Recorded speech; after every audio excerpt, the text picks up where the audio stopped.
God speaks के ऊपर अपना लेक्चर शुरू है।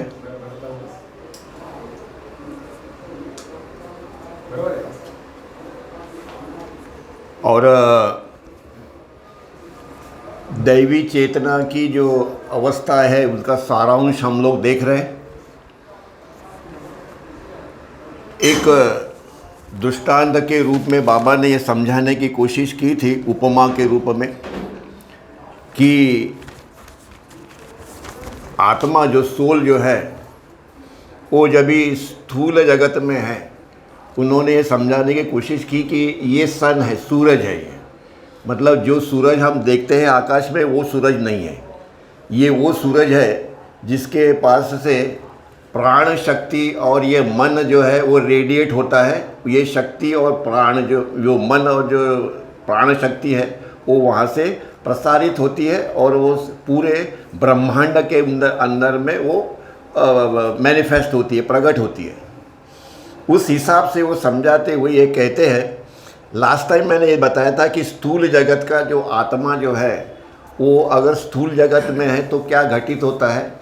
अभी यह आत्मा जो है, सोल जो है, अभी वो सूक्ष्म जगत में गया है, यहाँ पे मतलब ऊपर गया हुआ है। नीचे हम लोग तो धरती के ऊपर में हैं, अभी ये आत्मा धरती पे नहीं है, ये धरती से ऊपर है, हवा में है अभी। और यह अभी सूरज से और नज़दीक है।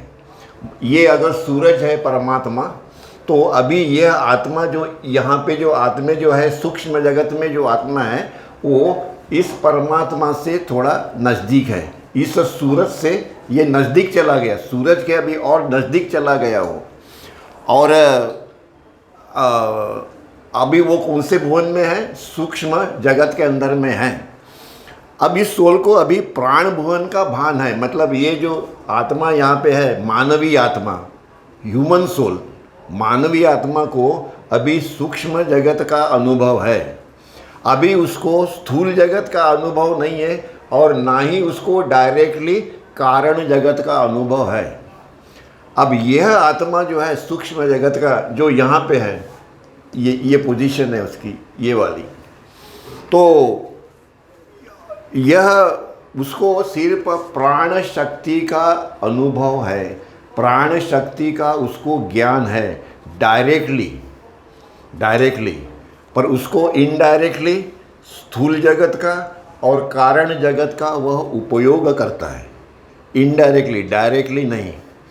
हम लोग ना प्राण शक्ति जो है उसका डायरेक्टली यूज़ करते हैं और ना ही हम अपना मन का डायरेक्टली यूज़ करते हैं, हम उसका इनडायरेक्टली यूज़ करते हैं। क्योंकि इस सूक्ष्म जगत में जो शक्ति है उसका सबसे स्टार्टिंग वाली जो शक्ति है वो एटॉमिक पावर, अणु शक्ति। जैसे ही हम स्थूल जगत से ऊपर जाएंगे तो सबसे पहली जो शक्ति है वो है एटॉमिक पावर। उसको हमारे साइंटिस्ट लोगों ने बड़े एक्सपेरिमेंट और ये सब करके उसको अपने कब्जे में, अपने इसमें लेने की कोशिश की हुई है।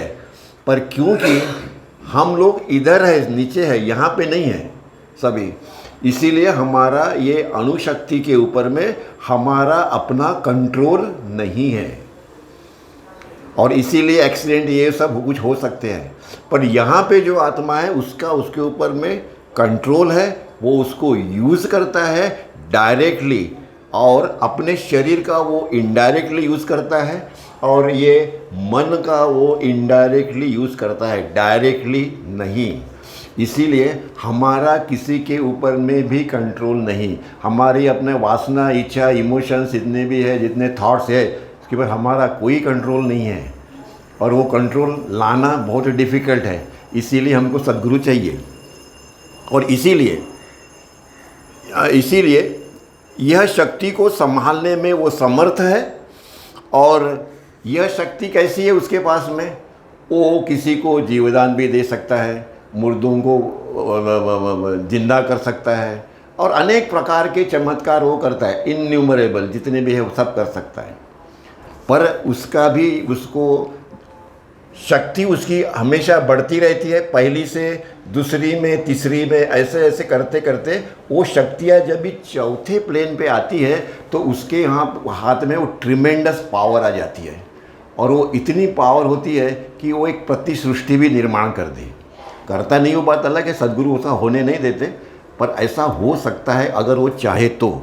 और इसीलिए जब यह आत्मा प्राण शक्ति का उपयोग अपने प्राथमिक अवस्था, नेसेंट स्टेट जिसको बोलते हैं, प्राथमिक अवस्था, एकदम स्टार्टिंग में नेसेंट अवस्था, वो कर सकता है, क्योंकि साइंटिस्ट को दिमाग है, बुद्धिमान है, वो ढूंढ के निकालता है प्रयोगों के द्वारा कि यह जो शक्ति है इसका यूज़ कैसे करे, इसको मैनिफेस्ट कैसे करे, इसको एक्सप्लोर कैसे करे, वो साइंटिस्ट कर सकता है। पर वो नेसेंट स्टेट में जो शक्ति होगी उसी के लिए, आगे नहीं, इसके आगे में साइंटिस्ट जाते नहीं।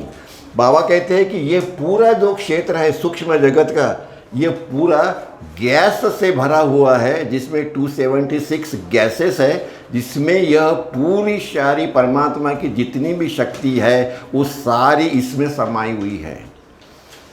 मतलब ये जो सूरज है वो अपने रेज जब भी रेडिएट करता है बाहर, तो मन और यह शक्ति उससे वो रेडिएट होती है। ये उपमा है, ये उपमा के द्वारा वो समझा रहे हैं कि यहाँ पे होता क्या है।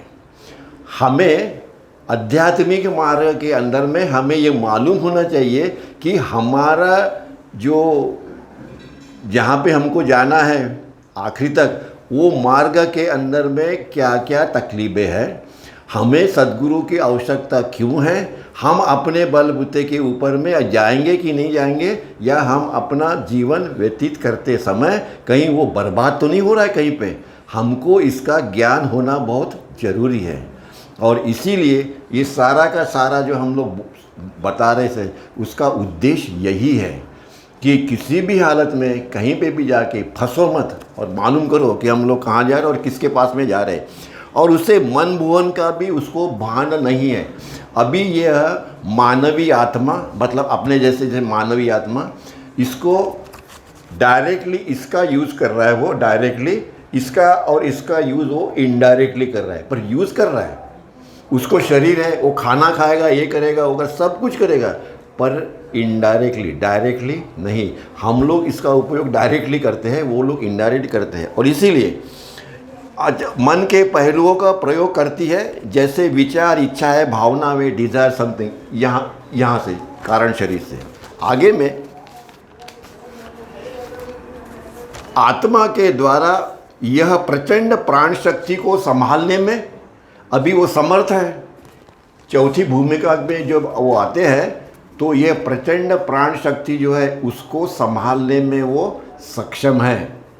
नव सी, पर इतना भी है तो भी यहाँ जो प्राण शक्ति है वो परमात्मा की छाया है। रियल जो प्राण शक्ति है वो कहाँ पे है? यहाँ पे। हाँ, ये जो प्राण शक्ति है वो कौन सी है?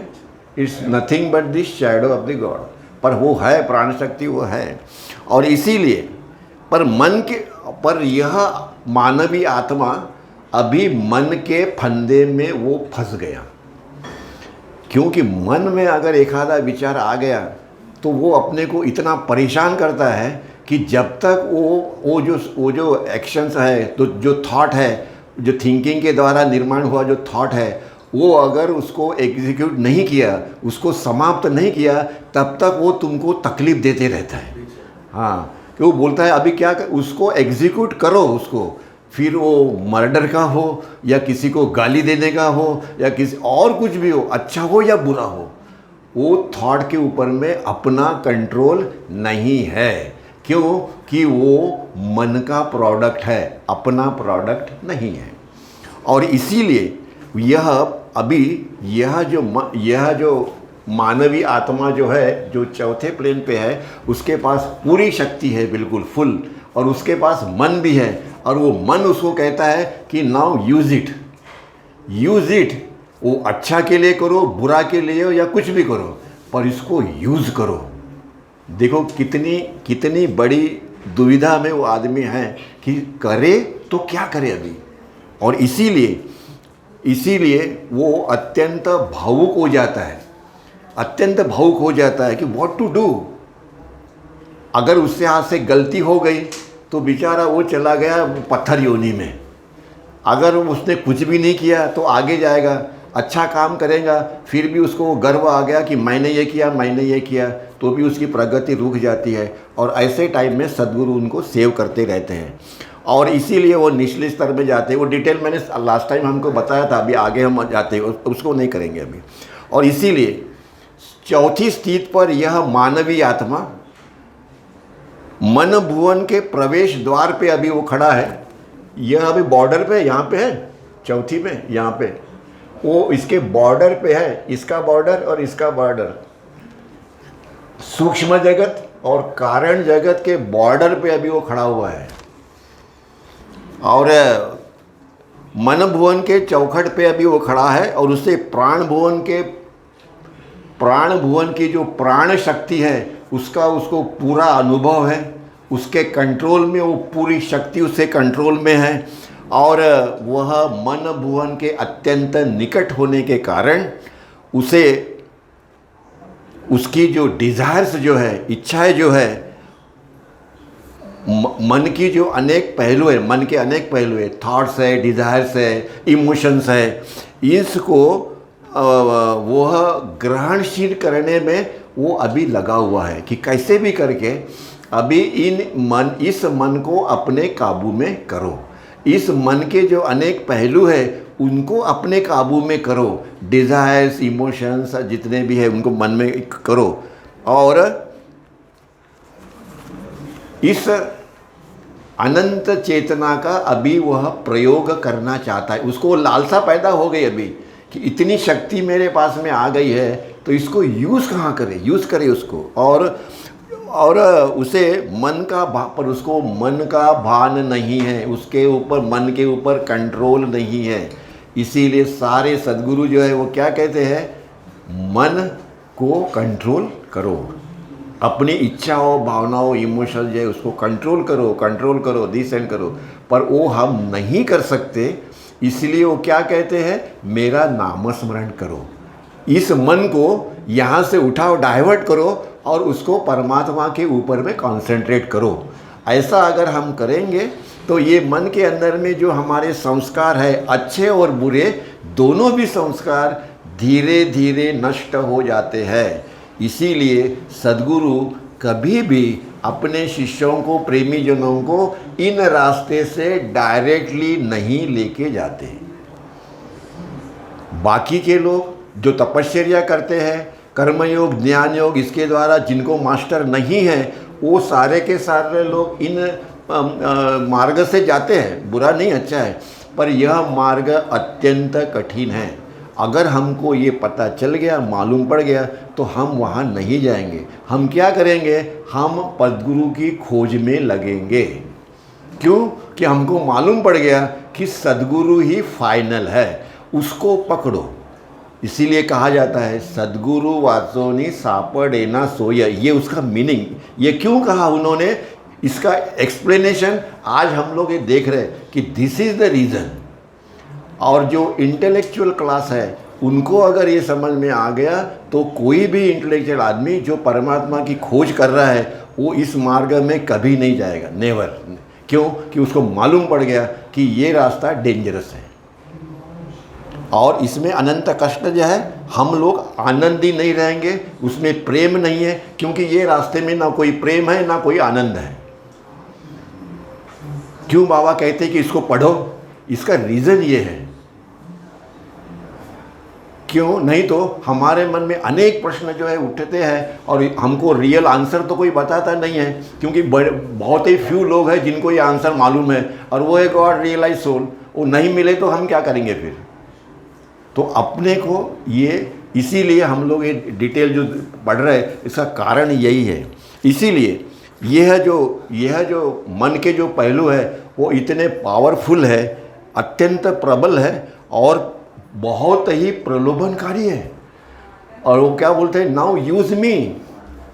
मन को बोलता है कि ये जो शक्तियाँ है इसको यूज़ करो, टेक माई एडवाइस। और इसी प्रकार से वो चौथे प्लेन के ऊपर में जो पथिक है वो गया गड्ढे में, मानवीय आत्मा गया। और इसीलिए यह अपनी डिज़ायर जो है वो पूरे फोर्स के ऊपर में, कंप्लीटली इतना फोर्स है उसके अंदर में कि हम लोग उसकी तुलना भी नहीं कर सकते, सो पावरफुल है वो। और इस मानवीय आत्मा को यह सब सहन करना पड़ता है, मतलब उसके सामने में शक्ति भी है और मन भी है, सब कुछ है। यूज़ करो इसको अपने को। अपने ज़िंदगी में ऐसे बहुत सारे ये आते हैं, प्रसंग आते हैं कि क्या किया जाए, मन के अंदर में जो आया हुआ है, व्हाट टू डू। और हम लोग या तो अच्छा करते या बुरा करते, दो में से एक होता है। ज़्यादा बुरा होता है, अच्छा कुछ नहीं होता है। और इसीलिए चौथी भूमिका के ऊपर जो मानवीय आत्मा है उसके लिए यह स्थिति अत्यंत खतरनाक और भयानक है। वह आत्मा प्राण शक्ति से सुसज्जित है, प्राण शक्ति से सुसज्जित है, और जिसका उपयोग अच्छे या बुरे काम के लिए वो कर सकता है या उसका उपयोग नहीं भी कर सकता है। मतलब उसको प्राण शक्ति, उसके पास में अनंत प्राण शक्ति है, और मन के पहलुओं को जो विचार, उसके विचार जो है, जो मन के जो पहलू है वह उसके चरम सीमा पर वह पहुंच गए। और इस स्थिति में, इस प्रकार इस चरम प्राण स्थिति से प्राप्त हुई यह शक्ति इतनी महान होती है कि जिसका भान इस प्राण तेजोमय मानव को होता है। शक्ति थी उसको, क्योंकि उसके ऊपर उसका कंट्रोल है, वो होता है, पर उसका मन के ऊपर कंट्रोल ना होने की वजह से गड़बड़ परला हो जाती है। और इसीलिए इन दो महाशक्तियाँ, एक प्राण शक्ति और एक मन शक्ति, इसका जब भी अगर स्फोट हो गया, इसका स्फोट हो गया तो यहाँ पे वो जो मानवीय आत्मा जो है वो यहाँ से उठता है और सीधे नीचे में आ जाता है।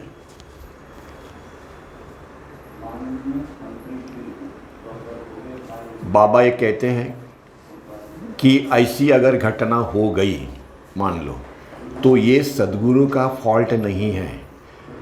ये ओरिजिनल जो भीम है परमात्मा की, उस लहर के अंदर में, उस भीम के अंदर में यह लिखा हुआ है, यह घटना हो, ये वो भीम चाहती है, वो भीम चाहती है, परमात्मा खुद चाहता है। फिर वो घटना छोटी हो या बड़ी हो, जो भी घटना छोटी हो या बड़ी हो, वह उस लहर के अंदर में सारा का सारा समाया हुआ है, उस लहर में, समझे कि नहीं।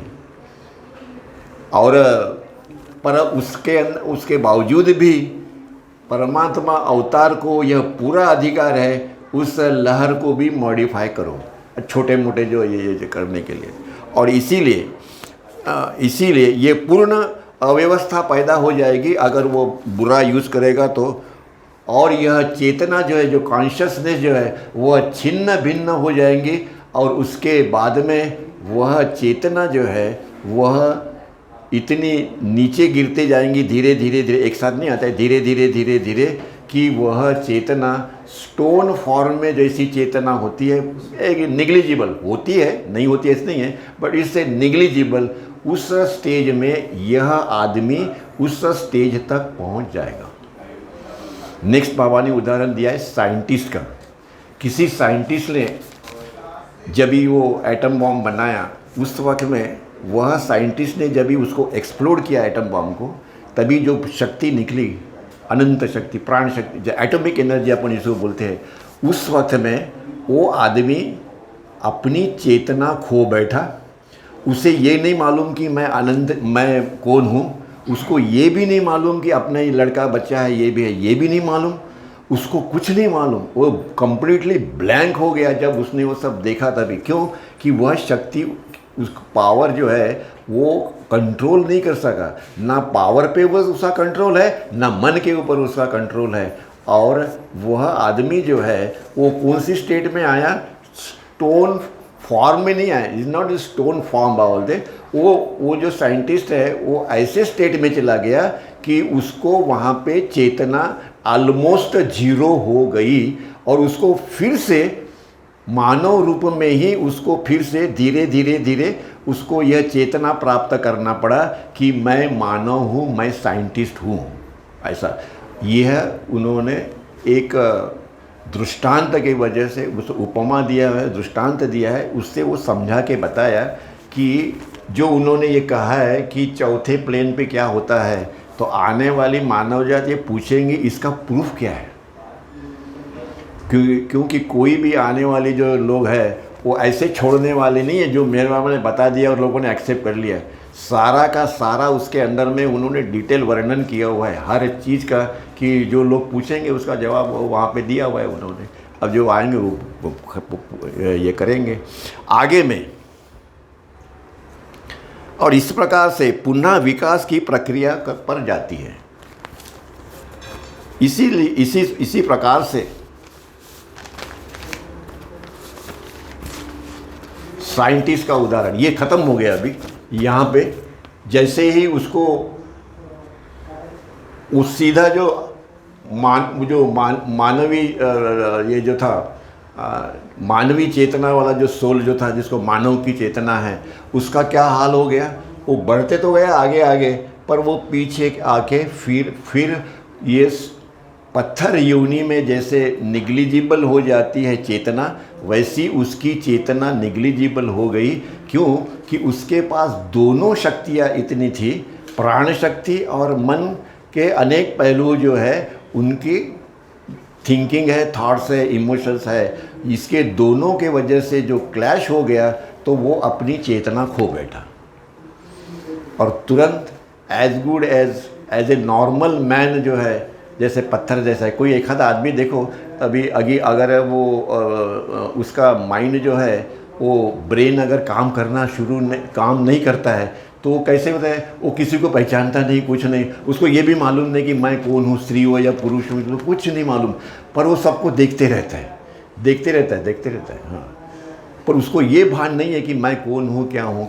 तो बाबा ने और एक यह स्थिति अभी जो हम लोग देख रहे हैं यहाँ पे जो स्थिति है, उसका एक दृष्टांत बाबा ने और एक दिया, और वो है साइंटिफिक जो है, वो साइंटिस्ट जो है, वैज्ञानिक, उसका उदाहरण बाबा दे के फिर अभी वो बाद में वो समझा रहे हैं। तो इसको अभी चालू करते हैं, देखते हैं कितना होता है अभी 7 मिनट। तो यह एक स्थिति जो है वो बाबा ने दृष्टांत के द्वारा इसको समझाने का प्रयास करते हैं। बाबा इसको प्रयास करते हैं कि एक साधारण साइंटिस्ट है जिसके हाथ में यह अणुशक्ति है, प्रचंड शक्ति है। क्यों?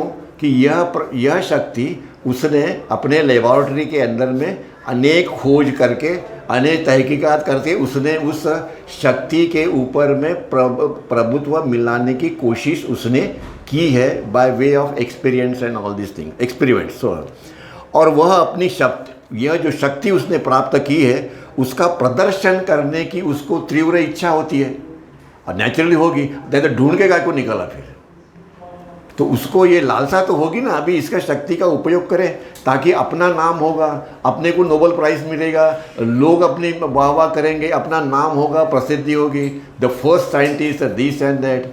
तो लालसा तो है, होती तो होती। और इसीलिए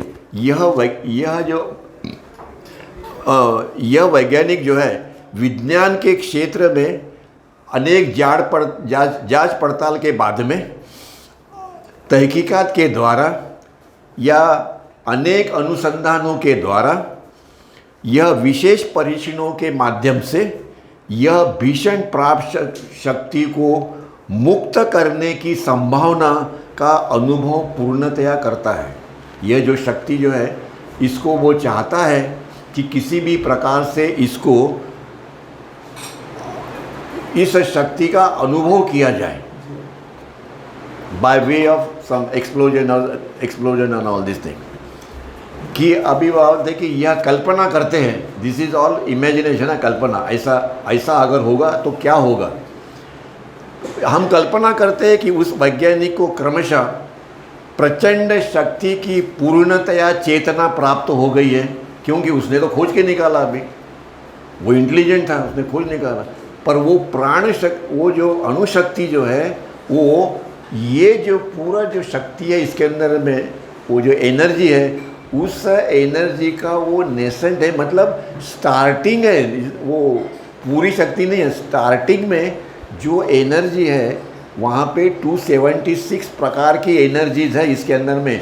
उसका पहला जो होगा वो जो है वो that is called atomic energy, जिसको कहते हैं एटॉमिक एनर्जी। वो उसके कब्जे में अभी आ गई, उसका उसके ऊपर मास्टरी हो गई और उसको अभी वो यूज़ करना चाहता है बस।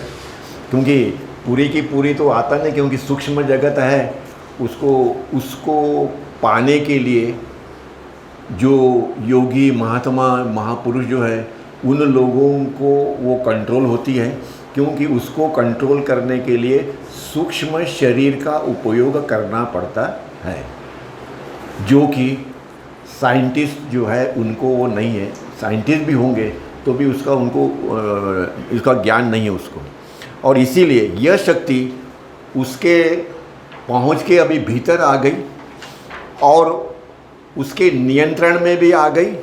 तब उसे उसका प्रयोग करने की उत्कंठ इच्छा उसमें निर्माण हो गई।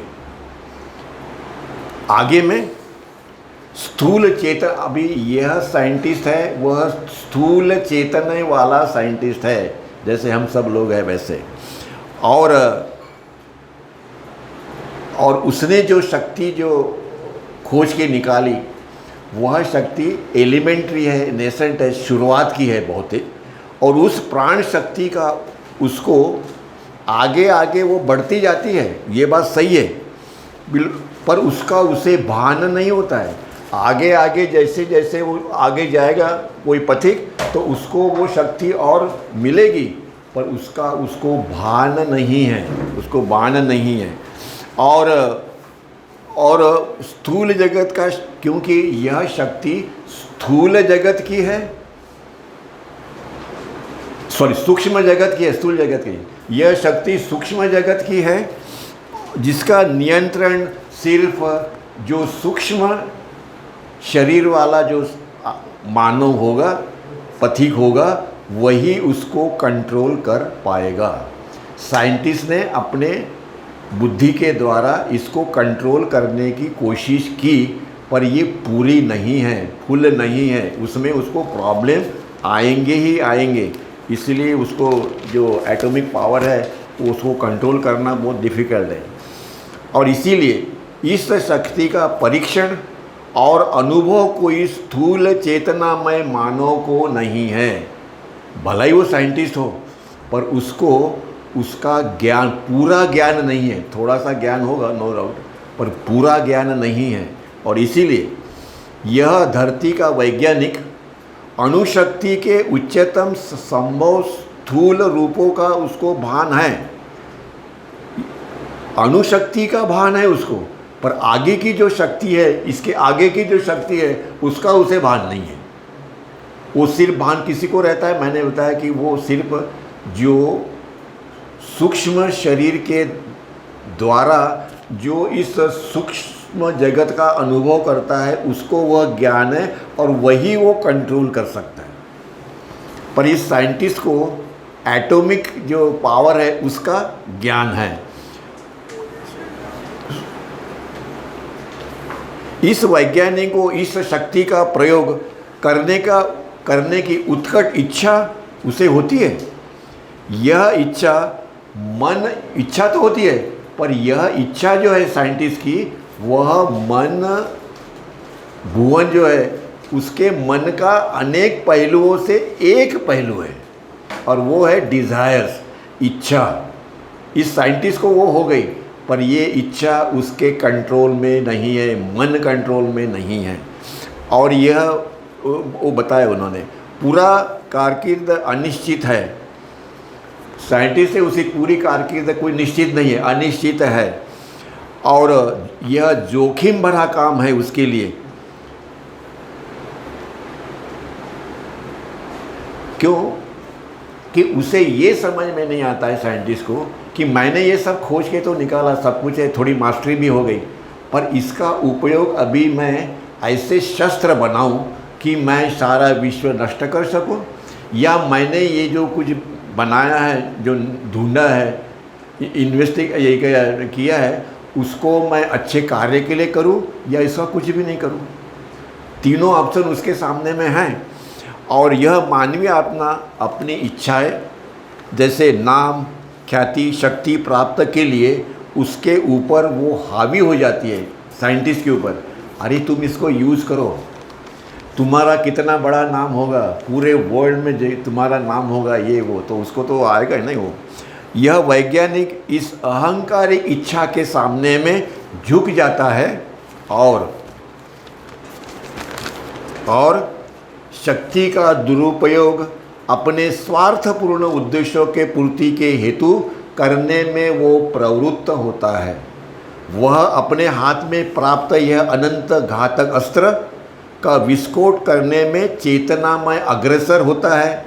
यह अस्त्र जो है वो हाइड्रोजन बॉम्ब जो है उससे भी ज़्यादा और भयानक है, एटॉमिक बॉम्ब, अधिक शक्तिशाली है। यह वैज्ञानिक अपना संतुलन जो उसका संतुलन अभी तक ठीक था, पर इस स्फोट के बाद में, इस शस्त्र के स्फोट के बाद उसकी चेतना छिन्न भिन्न हो जाती है और इस धड़ाके के साथ में इसका परिणाम यह होता है कि यह वैज्ञानिक हक्का बक्का रह जाता है। उसको समझ में नहीं आता है कि इतना बड़ा स्फोट कैसे हो गया, क्योंकि इतने बड़े स्केल के ऊपर तो उसने कभी वो बम फोड़ा ही नहीं, लेबॉर्ट्री में फोड़ा था, वो ठीक है। और जब उसे होश आता है तब वह सब कुछ भूल जाता है। वो अपनी बीवी, बच्चे, ये वो भी भूल जाता है, क्योंकि वो शौक इतना ज़बरदस्त था कि वो उसको कुछ समझ में नहीं आता है व्हाट टू डू। और वो एक साधारण आदमी जिसको चेतना नहीं है, नो कॉन्शियसनेस, वो देखता है, ये करता है, उसको कोई खिलाएगा तो वो खाता है, नहीं तो कुछ नहीं करता है। ऐसे साइंटिस्ट को फिर से वो अपनी ज़िंदगी शुरू करता है, यहाँ से फिर वो आगे बढ़ते बढ़ते बढ़ते बढ़ते फिर ऊपर जाता है। और इस प्रकार से अपना जीवन, वो एक महान वैज्ञानिक, उसको ये भी नहीं मालूम पड़ता कि मैं एक महान वैज्ञानिक था, मैंने ये ढूंढा, ये कुछ नहीं, नथिंग। और यह व्यक्तित्व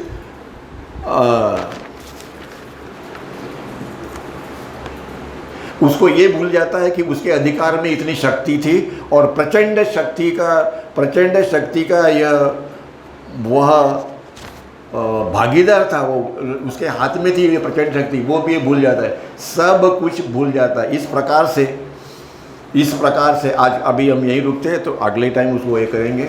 अवतार मेहर बाबा की जय। जय बाबा।